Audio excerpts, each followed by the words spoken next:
All right, hello. It's about 3:30, January 17, 2021. We started off clear today, but the clouds have kind of rolled in on us, which, I didn't go to the Pine Barrens because of that. I mean, if the morning was clear, but, I don't have train service, so I couldn't get there early enough, and the clouds kind of rolled in by the middle of the day.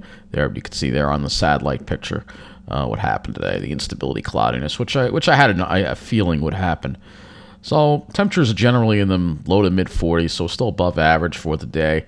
We'll look at some of the observation stations here. Islip reporting mostly cloudy conditions right now, and it was after 10:56 it was a few clouds and then it went to partly cloudy, so it kind of clouded over pretty quickly today, as I imagined it would. And we'd start off with the sun and then we'd see more clouds as the day went on, and that's exactly what happened. So let's just briefly take a look at the models here. We're not going to go too in depth, but there's some changes in this 12Z GFS run that I don't like, and we're going to point them out right now. We'll go through the surface and you'll see here that the position of the high that moves in for the weekend is a little in a bit of a different position.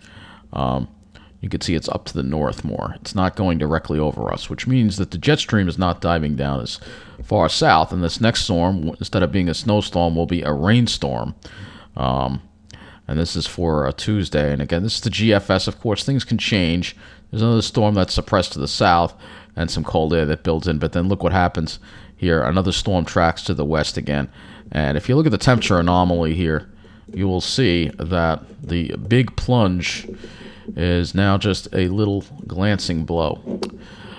So we look at the temperature anomaly chart for this week, and you'll see temperatures get closer to average by the middle of the week. Then we go above average Friday, and then we get a little bit below average on the weekend. Not terribly, not a lot below average. And then we go back above average again. And then you see there's no real big plunge going on like we had.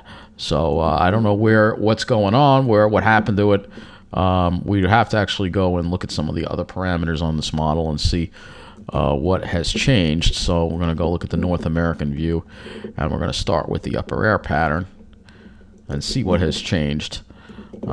So here comes the trough that we just had, another trough, and you can see, but we don't have that cross-polar connection.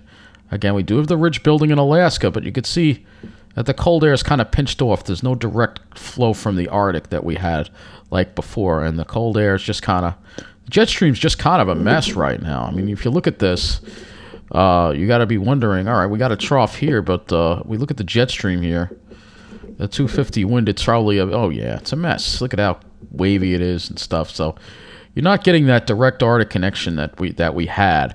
And that may have something to do with the stratosphere. So now we got to go to the northern hemisphere and look at that and see what has changed with that, because there was supposed to be a split that we were supposed to see. All right. It's hard to fit this all into the frame here, so you'll have to bear with me. Let's see. Yeah, the polar vortex, you do see it diving down, though.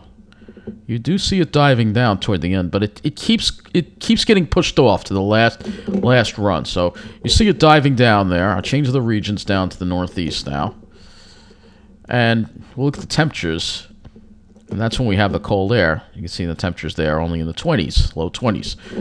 But again, it changes. All right, and you can see here going through, we're just not seeing the severity of the cold that we had before.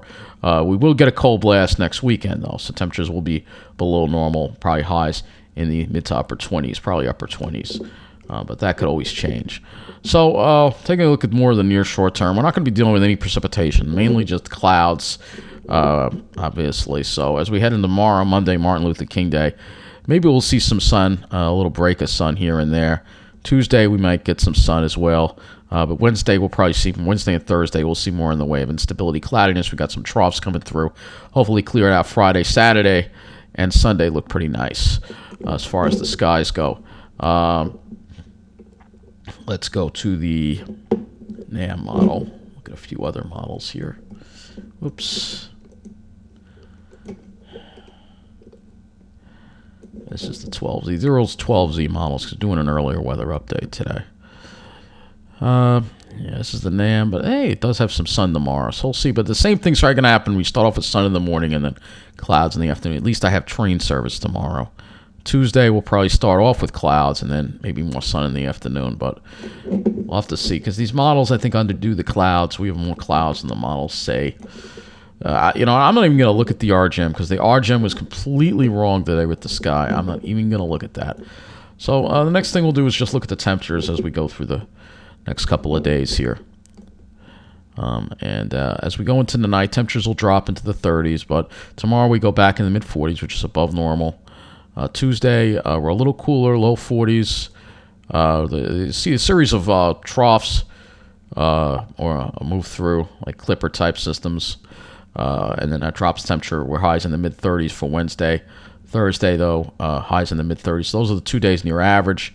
Go a little bit above average on Friday with highs in the low 40s. And then the weekend looks like we get into that colder air there with highs in the mid to upper 20s and lows at night in the teens. So at least we'll get some cold by then.